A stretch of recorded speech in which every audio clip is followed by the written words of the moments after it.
يا مساء الخير يا مساء الفل. بصوا يا جماعه، احنا دلوقتي في المترو بتاع باريس.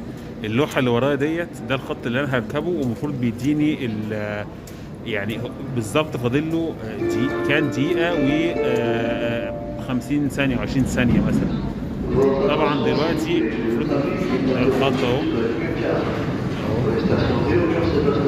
اهو هو كده وصل اهو. هو كده وصل اهو.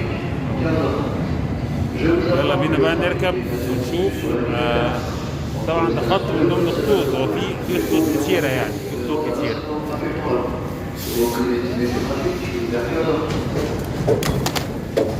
كده احنا ركبنا اهو. تعالوا بقى نشوف مع بعض المحطة اللي هننزل فيها. المفروض هي المحطة من المحطات دي. بصوا المحطات اللي فوق دي. ماشي، يلا بينا.